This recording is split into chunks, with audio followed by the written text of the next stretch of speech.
Olá. Win ratio, algo como razão de vitórias. Já viram alguma vez a utilização desse método? É um método que vem ganhando bastante evidência, principalmente no estudo das doenças cardiovasculares, em ensaios clínicos randomizados utilizando desfechos compostos. Nesse vídeo, a gente vai trazer algumas informações e explicar um pouco para que vocês entendam melhor o funcionamento do método. Bom, mas antes de entrar especificamente no tema win ratio, é interessante que a gente fale da nossa abordagem habitual. Quando vocês olham o ensaio clínico randomizado, é muito frequente que vocês observem desfechos compostos.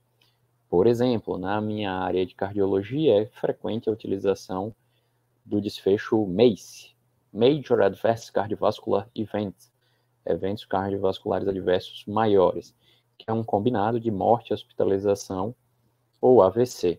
Então, a gente vai considerar como desfecho composto, como um desfecho, tanto o paciente com infarto, como o paciente com AVC, como o paciente que venha a apresentar óbito, que venha a apresentar morte.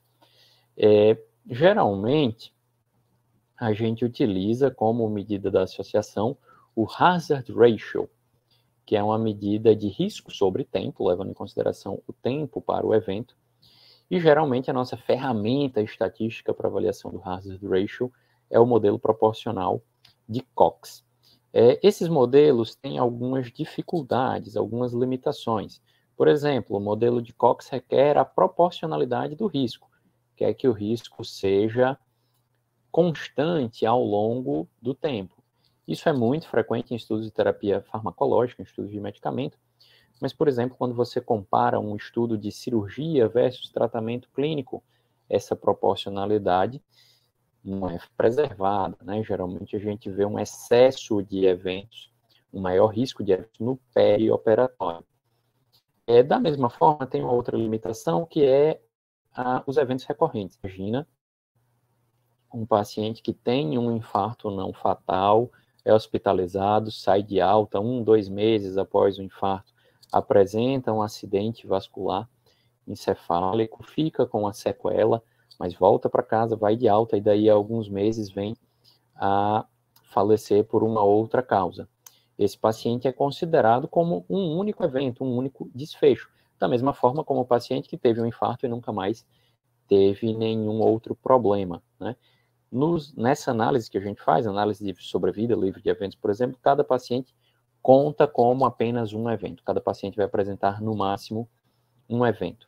E, por fim, a gente também não tem a hierarquização dos desfechos. Então, você imagina que um grupo, um paciente morre, no outro grupo, um paciente tem um infarto, é um evento do mesmo jeito, eles não são contados de forma diferente.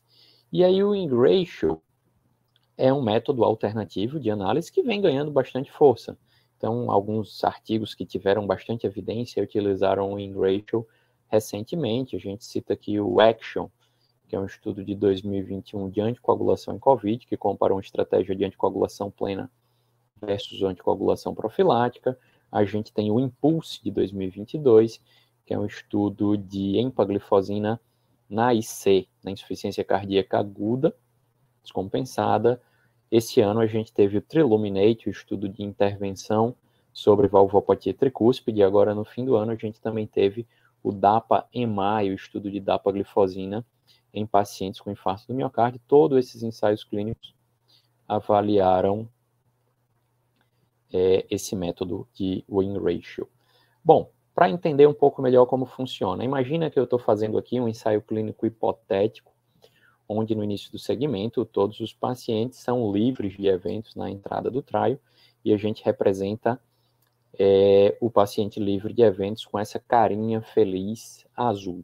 Então, os dois grupos, um grupo intervenção e controle, todo mundo começa livre de eventos, e aí com o tempo a gente começa a seguir, cada um faz sua intervenção ou ausência de intervenção, e os pacientes passam a serem avaliados agora no fim do segmento com esses eventos ocorrendo. Bom, para o nosso exemplo, eu coloquei uma hierarquia de eventos de acordo com cor. Então, essa cor vermelha é o pior evento possível, por exemplo, morte. Coloquei aqui em laranja esse paciente com um evento intermediário, vamos supor que é um estudo de doença arterial coronariana, e esse evento intermediário aqui é um infarto do miocárdio, e coloquei um evento menos grave nessa cor amarela. Vamos colocar, por exemplo, que esse paciente foi submetido a um procedimento de revascularização por angina instável, mas não chegou a infartar. Bom, o que é que a gente vai fazer no win-ratio? A gente vai comparar cada paciente com todos os pacientes do outro grupo, né? Então, comparando esse paciente aqui em azul, a gente compara com o outro paciente em azul, os dois permaneceram livres de evento ao longo de todo o segmento, portanto, eles são considerados empatados. Quando eu comparo esse paciente em azul com algum dos outros pacientes que teve um evento adverso, que teve um desfecho, bom, é melhor não ter nada. Então, esse paciente é considerado como vitorioso. Esse aqui é uma vitória. A mesma coisa a gente faria com esse segundo e esse terceiro paciente em azul. Eu não vou repetir a comparação porque é a mesma coisa. Agora, seguindo, bom, imagina esse paciente aqui em laranja, o paciente que infartou. Ele foi derrotado, ele representa uma derrota em relação aos pacientes livres de eventos. Em relação ao paciente que foi hospitalizado para um procedimento de urgência, mas não infartou, ele também foi derrotado. Esse procedimento de urgência sem infarto é melhor, é menos ruim do que você ter um infarto, então a gente considera também isso aqui como uma perda ou uma derrota. Quando a gente compara ele em relação ao outro paciente que teve um infarto, a gente considera aqui empate. E, por fim, quando a gente compara esse paciente em relação ao paciente que foi a óbito, ele é vitorioso, é melhor ter um infarto do que morrer.